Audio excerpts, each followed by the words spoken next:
This video provides guidelines, recommended practices, and other information for the safe handling and unloading of hydrochloric acid tank cars and tank trucks. It represents a compilation of current experience and knowledge drawn from Chlorine Institute members. While this video covers the safe handling of hydrochloric acid, it is intended to be supplemental to your employee training programs. Further information can be obtained from Chlorine Institute pamphlets 98, 150, 163, and the video Preventing Non-Accident Releases by Properly Securing Hydrochloric Acid Railcars. Topics to be covered by this training program include basic properties and uses of hydrochloric acid, personal protective equipment, safety equipment and first aid, acceptable materials of construction, spill control and mitigation, and tank car and tank truck unloading procedures.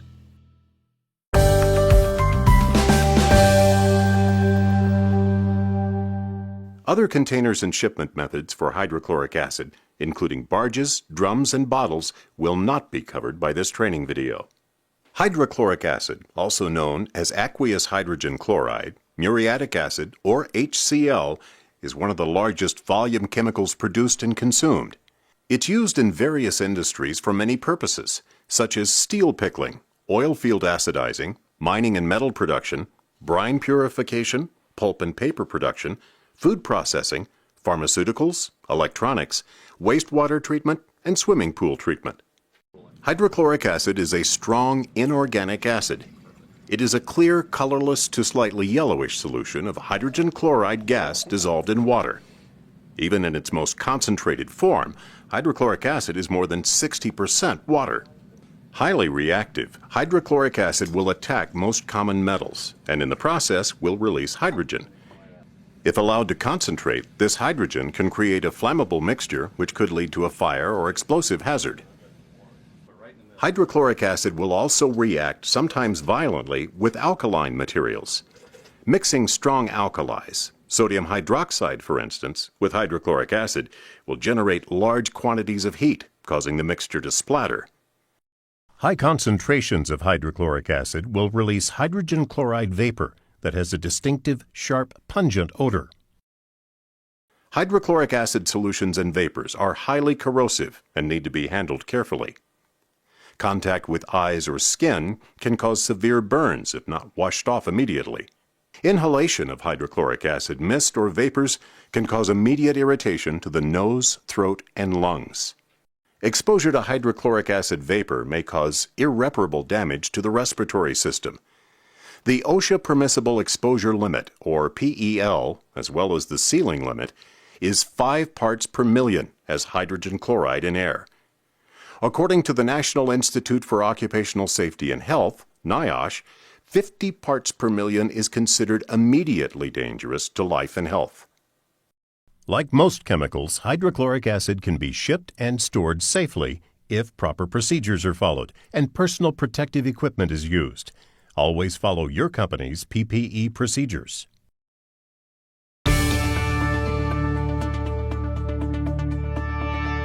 The minimum safety equipment when working around equipment containing hydrochloric acid is close-fitting chemical goggles, hard hat, and a NIOSH-approved respirator for escape purposes only. When unloading shipping containers, opening pipelines, taking samples, or performing other operations where exposure might occur, chemical-resistant rubber boots, rubber gloves, a respirator, a full face shield, and chemical-resistant suit should also be worn. Your company's air testing results and policy will dictate whether a respirator is required for any or all of these activities. Refer to pamphlet 65 for more details. It's very important that chemical goggles are always worn, even when using a face shield. There's a natural tendency to turn the head quickly when sprayed in the face, exposing the side of the face and eyes if not protected. The chemical-resistant suit should be worn with the jacket buttoned to the neck, sleeves on the outside of rubber gloves, and trouser legs on the outside of chemical-resistant rubber boots. The trouser legs are put on the outside so that if the wearer is splashed with acid, the acid will flow down the suit onto the ground and not get trapped inside the boot, causing chemical burns to the feet.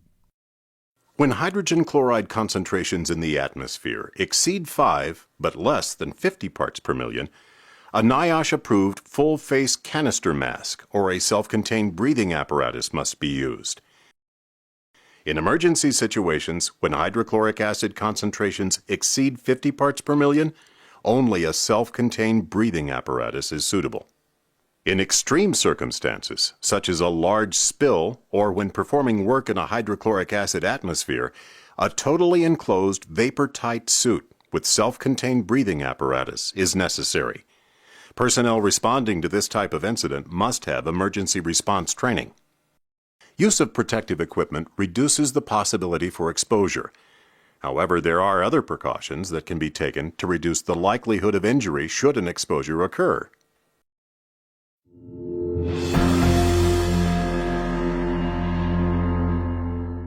Safety showers and eyewash fountains that are readily available, clearly marked, and operational in all areas where hydrochloric acid is being handled will provide fast irrigation of skin or eyes exposed to hydrochloric acid.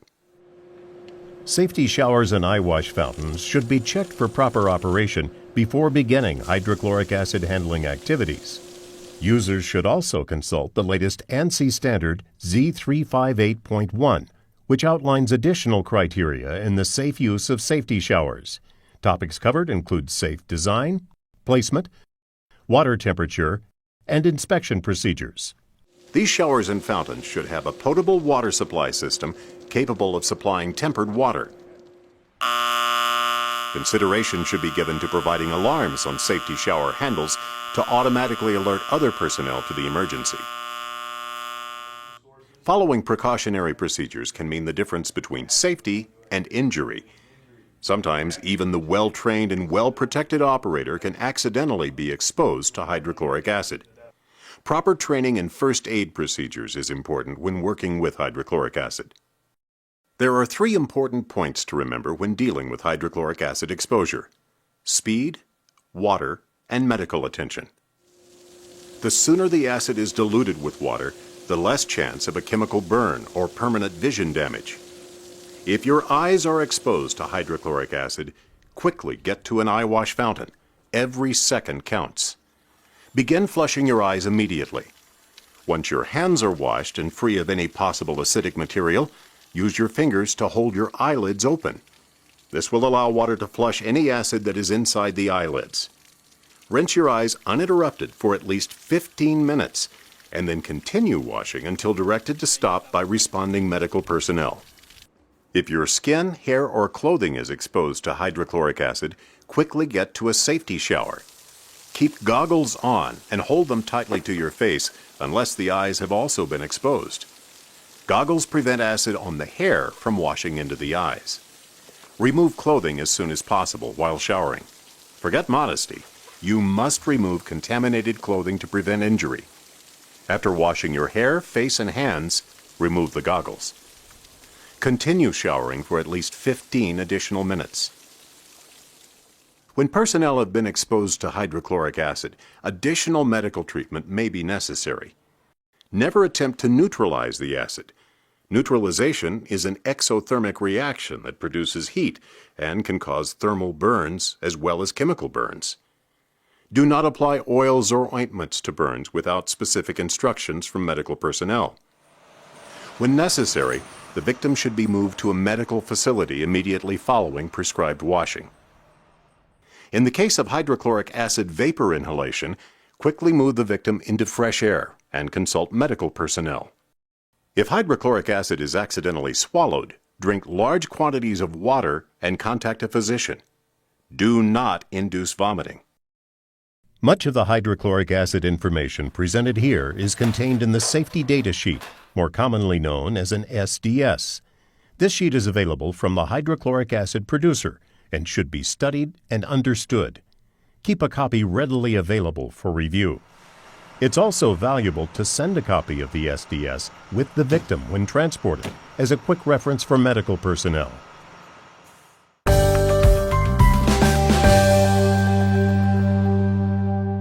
Because HCl is both highly reactive and corrosive, only a few metals are suitable for direct contact with hydrochloric acid. For example, Hastelloy B and C and tantalum have limited industrial use with hydrochloric acid. Stainless steel is not recommended. Hydrochloric acid is generally stored at atmospheric pressure and temperature. Tanks are usually constructed of rubber-lined steel, fiberglass reinforced plastic using vinyl ester resins, or fiberglass reinforced plastic lined with various thermoplastic liners. The tanks must be properly located and adequate containment must be provided. The capacity of the storage tank should be at least 1.5 times the size of your largest shipment volume. But it's more important to be sure that the available space in the storage tank is greater than the volume being unloaded. Unloading pipes should be clearly labeled with UN 1789 or hydrochloric acid solution or HCl or any combination of these indicators. It is necessary to avoid mixing of incompatible chemicals. Verify that the chemical name on the bill of lading matches the name of the chemical in the tank and piping prior to unloading. Hydrochloric acid storage tanks should vent to a scrubber which will absorb vapors. Liquid effluent from this scrubber must be disposed of in compliance with all government regulations. Tanks should be equipped with pressure and vacuum relief devices. These devices, when properly designed, will protect the tanks from both over and under pressure and still allow normal tank venting to the scrubber. For more detailed information on HCl vents and scrubber systems, see CI Pamphlet 163. For more detailed information on HCl railcar and tank truck unloading procedures, refer to pamphlets 98 and 150. Each tank should also be equipped with an overflow line constructed with a seal leg. The overflow line will decrease the likelihood of personnel injury or tank damage should the tank be overfilled. But remember, the overflow is concentrated acid, which must be contained and disposed of properly. Piping systems for hydrochloric acid must be constructed of corrosion-resistant materials. Fiberglass reinforced plastic with a vinyl ester resin is normally used in low-pressure vapor piping. Lined fiberglass reinforced plastic or lined carbon steel is normally used for liquid piping. Fluoropolymer or polypropylene are common liners. Polyvinyl chloride piping is used in some applications as well. Temperature, pressure, the presence of organics, chlorine, or other oxidizers can have a significant effect on material selection for hydrochloric acid handling and storage systems. Consult with your acid and piping suppliers for specific details concerning piping materials. There are a wide variety of corrosion-resistant ball, plug, diaphragm, and butterfly valves used for hydrochloric acid service. Wetted parts are normally constructed of or lined with a fluoropolymer. The installation of butterfly valves in lined piping will sometimes require the installation of spacers on either side of the valve.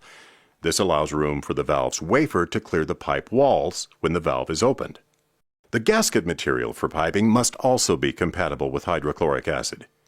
Some suitable gasket materials are PTFE, rubber, ethylene propylene rubber, vinyl materials, or elastomeric fluoropolymers such as Viton.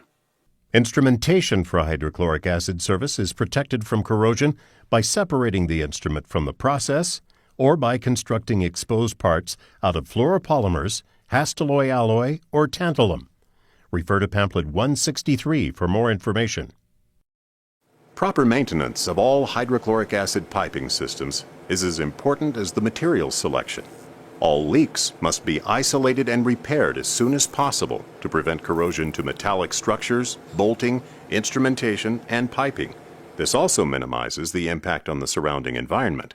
Caution: do not weld on any lined equipment. Any leak in a rubber-lined steel storage tank or shipping container must be addressed immediately. Corrosion will cause a small acid leak to grow rapidly. Empty the tank as soon as possible. Most hydrochloric acid rail cars and tank trucks are constructed of rubber-lined steel. Chemical hoses designed specifically for hydrochloric acid should be used for loading and unloading. Consult your chemical hose manufacturer for proper hose selection.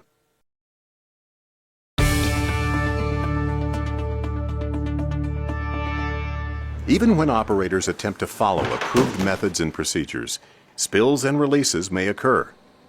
The amount of hydrochloric acid and the circumstances surrounding the release or spill dictate the reporting requirements. Releases or spills must be reported according to federal, state, provincial, and local government regulations. 445. For transportation-related incidents within the United States, Chemtrec should be notified. In Canada, the local provincial authority, usually the local police, must be notified immediately, and in the case of a railway incident, Canutec must also be notified. Chemtrec and Canutec both provide immediate advice for those at the scene of the incident.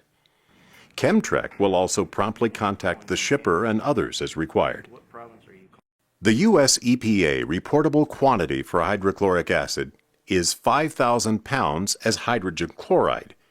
If the quantity of hydrogen chloride in a release during any 24-hour period is 5,000 pounds or greater, the National Response Center must be notified immediately. Specific reporting requirements should be detailed in your facility's spill control or emergency response plan. All transportation releases, no matter the quantity, require reporting to DOT. Basically, if you can see it, smell it, or hear it during transportation functions, it requires reporting to DOT. Check with state and local agencies for additional reporting requirements. Documentation of the incident is important. You should expect to supply the following information. What is the name of the chemical spilled? In this case, it's hydrochloric acid. What was the estimated quantity released? What was the time and duration of the release? What are the surroundings into which hydrochloric acid was released? What are the anticipated acute or chronic health effects? And what are the proper precautions that should be taken? This information can be obtained from the Safety Data Sheet, or SDS. Containment of a leak is extremely important. Wherever practical, a dike should be constructed to contain the spill. The spill should be diluted with a water spray to reduce fuming. When the spilled material is unrecoverable, it should be carefully neutralized with soda ash, lime, or another weak base. Hydrochloric acid should never be flushed to a sanitary sewer or other outlet which connects to waterways or uncontrolled runoff streams. Cleanup and waste disposal must conform to applicable permits and current hazardous waste regulations. Any site handling hydrochloric acid should have a written emergency response plan in the event a spill or leak occurs.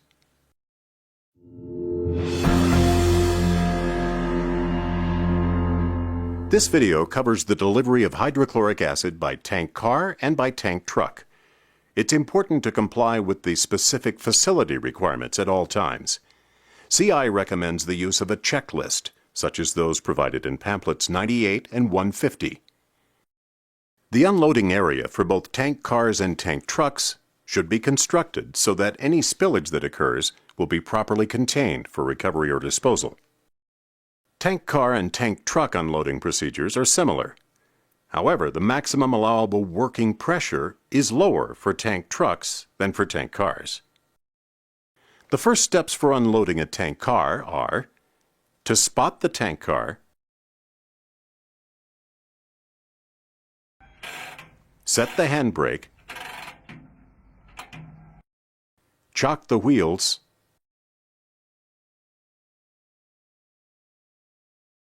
and place the derails.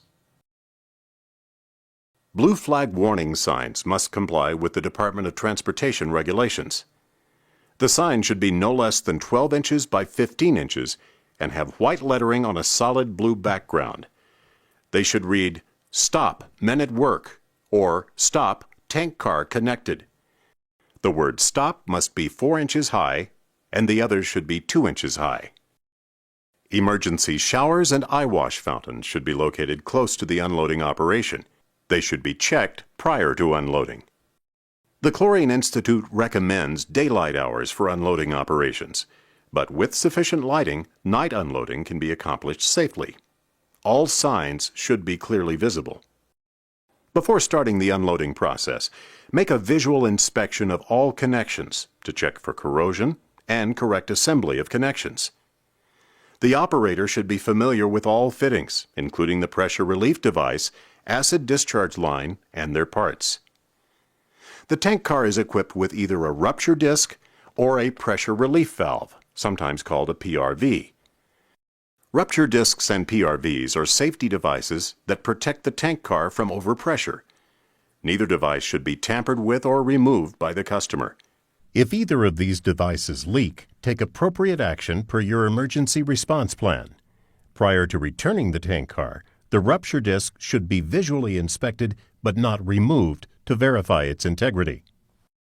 A common tank car venting and air pressurizing assembly looks like this.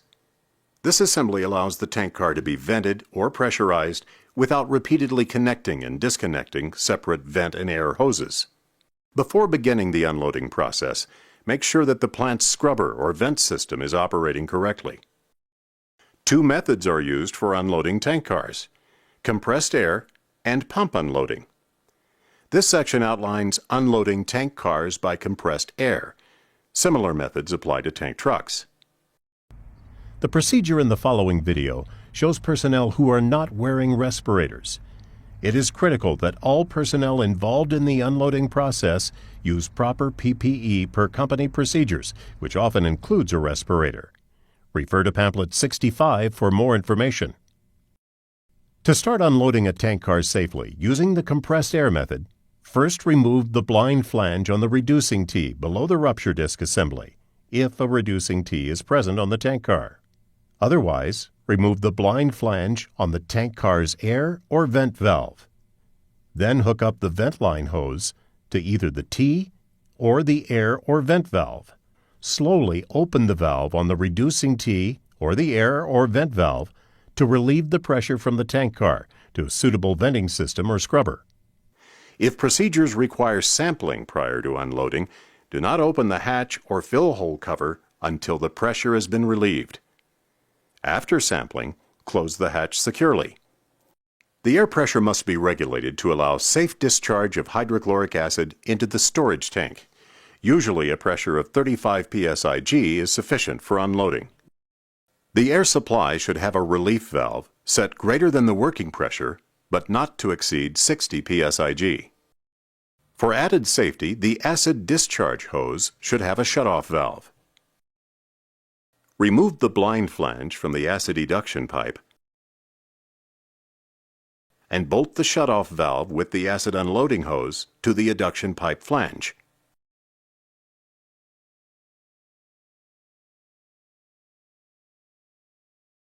Check to make sure the storage tank is vented properly and the vapor scrubber is operating before applying air pressure.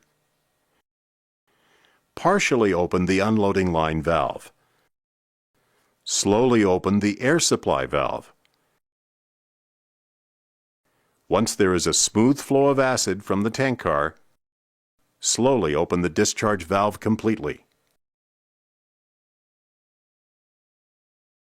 It generally takes around 3 hours to unload the tank car. Actual time will vary based on line size and pressure. DOT requires continuous monitoring of the unloading process. This monitoring can include in-person monitoring and the use of surveillance systems with remote controls. Pamphlet 98 has a detailed discussion on monitoring practices. When the pressure drops and the sound of rushing air is heard in the discharge line, the tank car is empty. Shut off the air supply valve and throttle the valve on the discharge line to reduce the airflow to a point where it does not exceed the scrubber capacity. Let the air flow for approximately 1 minute to clear the line of acid, then close the discharge valve. To bring the airline pressure to zero, slowly open the vent valve to the scrubber. Disconnect the air and acid line assembly from the tank car and reconnect the blind flanges on the acid eduction pipe and the vent valve. To prepare the tank car for return, make certain that the air valve flange, eduction pipe flange, and fill hole cover are secured. All other fittings should be checked for securement, even if they were not used in the unloading process. DOT regulations require bolting to be wrench tight and all blind flanges to be secured to the tank car by chain or cable. The video, Preventing Non-Accident Releases by Properly Securing Hydrochloric Acid Rail Cars, provides details on best practices for properly securing the tank car to reduce leaks during transport. Wash any acid spillage from the tank car and other equipment to protect railroad personnel who may handle the car and to prevent corrosion. Wash water should be collected through a suitable collection system and disposed of in a manner that complies with state and federal regulations. Replace any missing UN 1789 placards. The following demonstrates the pump unloading procedure. Proper PPE must be worn at all times. First, remove the blind flange on the reducing tee below the rupture disc assembly if a reducing tee is present on the tank car. Otherwise, remove the blind flange on the tank car's air or vent valve. Use caution as the rail car may have pressure. Attach a vent with a valve to the open flange, verifying the condition of the gasket. Utilize a scrubber or venting system per your facility's standard operating procedure.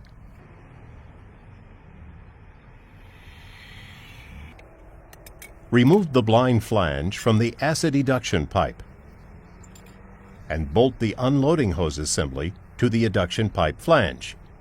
Verify gasket is in good condition.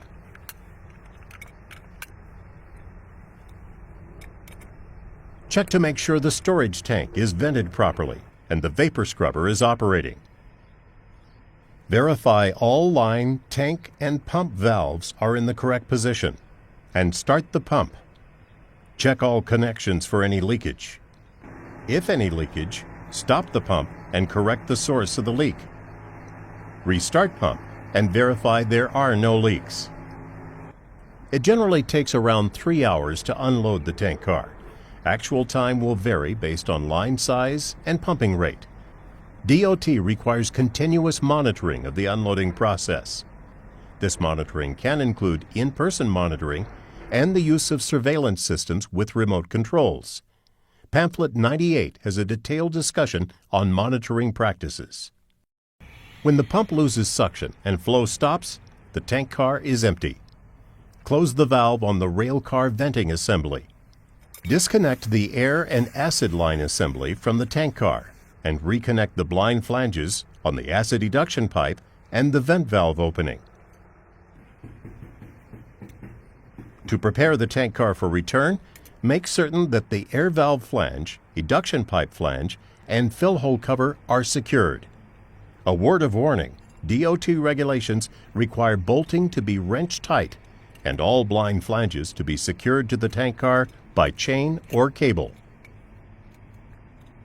Wash any acid spillage from the tank car and other equipment to protect railroad personnel who may handle the car and to prevent corrosion. Wash water should be collected through a suitable collection system and disposed of in a manner that complies with state and federal regulations. This section outlines the procedures necessary to unload tank trucks using a self-priming pump. Similar methods apply to tank cars. The unloading area should be level and constructed to allow the truck to be driven away in the forward direction. The truck's parking brakes should be set and chocks should be installed. When the unloading operation is performed in an area accessible to untrained personnel, a safety barricade or rope bearing "Danger, Hydrochloric Acid" signs should be set up around the unloading area. Ensure the truck driver complies with company procedures as well. Start up the scrubber system and make sure it's operating normally. Connect a vent line to the air or vapor connection on the trailer and slowly vent the pressure from the trailer to the scrubber system. Disconnect the scrubber line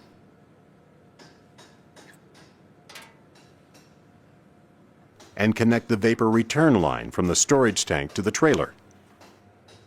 This vent must remain open during unloading to prevent pulling a vacuum on the tank trailer during unloading. In addition to being absorbed by the scrubber, acid vapors will return through this line to the tank trailer during unloading. Connect one end of the acid unloading hose to the acid discharge valve. Hydrochloric acid resistant fittings should be used for all connections. Verify that the receiving tank has enough capacity to receive the load and that the correct receiving tank is connected. Open the outlet valve on the acid discharge piping on the trailer. Open the pump product inlet valve. Start the pump and continue pumping until the discharge pump pressure drops, indicating that the tank trailer is empty. Constant attendance of the unloading process is required per DOT regulations. After the tank truck is emptied, shut off the pump and immediately close the valve on the pump inlet piping. Bleed the pressure off the product hose by slowly opening the drain valve. Any residual acid remaining in the hose should be drained to a suitable chemical sewer.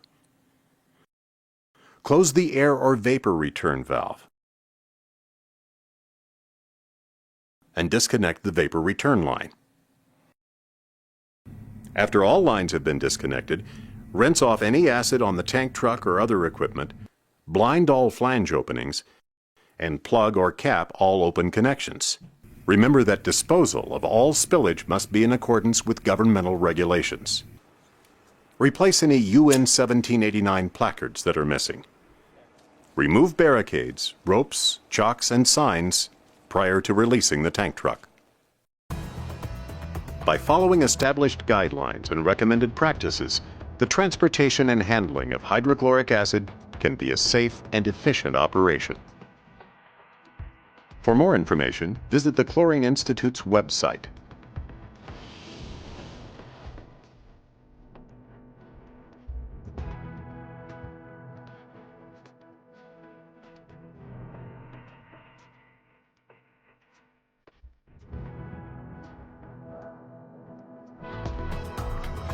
The information contained in this video is drawn from sources believed to be reliable.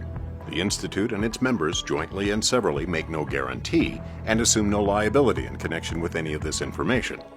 Moreover, it should not be assumed that every acceptable procedure is included, or that special circumstances may not warrant modified or additional procedures. The user should be aware that changing technology or regulations might require a change in the recommendations herein. Appropriate steps should be taken to ensure that the information is current when used.